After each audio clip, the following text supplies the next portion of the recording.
Jauna ir viennozīmīgi tāda, kas parāda šim stāstam plašāku skatu un arī to loģiku, kas lies kopā. Jo tas, kas šobrīd ir līdz šim zināms, tas ir salīdzinoši neliela daļa no kopējā stāsta. Un kopējais stāsts ir tāds, ka tiek mainīta komunikācijas platforma, tiek mainīts veids, kā mēs strādājam ar klientiem veikalos un tiek ieviest jauni pakalpojumi. Un es domāju, ka ļoti precīzi paskaidrot pakalpojumu būtību ir tarifu plāns Meteorīts. Un tā ir absolūti iespēja valdību klientiem zvanīt bez maksas uz jebkuru tīklu Latvijā. Un arī pats veids, ka tagad tarifu plāni būs pieejami šādā formā, ko var paņemt rokā, pastīties, izpētīt, par ko ir stāsts, kam tas būtu derīgs, kas un kā. Tas būs arī, manuprāt, viens veids, kā panākt to, ka klientam ir vienkārši ērtāka navigācija veikalā, bet ir vieglāk saprast, kas man būtu tas labākais. Un šī paciņa, teiksim, jaunam klientam satur tātad to SIM-karti un kaut kādas instrukcijas un aprakstu par to tarifu plānu. Viennozīmīgi tā paciņa, kas tiks ņemta mājās, tur būs iekšā gan informācija, gan SIM-karte, gan arī, protams, arī pats stāsts par pašu tarifu plānu. Cik es saprotu, domāju, šis jaunais tarifs ir vairāk kaut kas tuvs flat rate vai mēneša maksai fiksētai nekā galīgi pa brīvu. Sarunas neskaita līdz zināmiem parametriem, un tie ir ļoti augsti parametri. Jā, viennozīmīgi. Šis tarifu plāns, teiktu, ir viennozīmīgi jaunums, pat revolūcija Latvijā un arī visā Baltijā.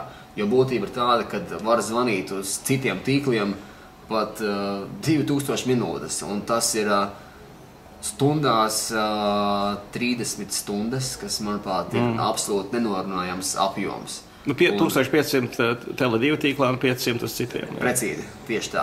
Un kas nozīmē, ka jebkurš no mums, kas runā ikdienā daudz, piemēram, ja es norunāju 10, 12 stundas, tad man ir viennozīmīgi ar rezervi pietiek tas, kad es varu ar telefonu Meteorīts runāt šīs minūtes bez maksas.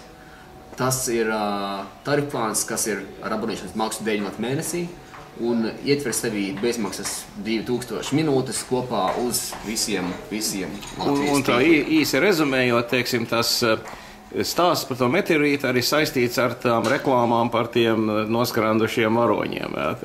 Viennozīmīgi jāstāsta visa loģika kopā, jo ir stāsts par Meteorītu.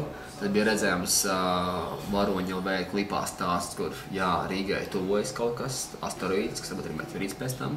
Un es domāju, ka būs arī atrisinājums televīzijā, tad būs tā visa loģika skaidra, kāpēc tas ir Meteorīts, kā viņš parādījās komunikācijā klipos, kā viņš parādījās atrisinājuma klipā un kā viņš parādījās kā produkts.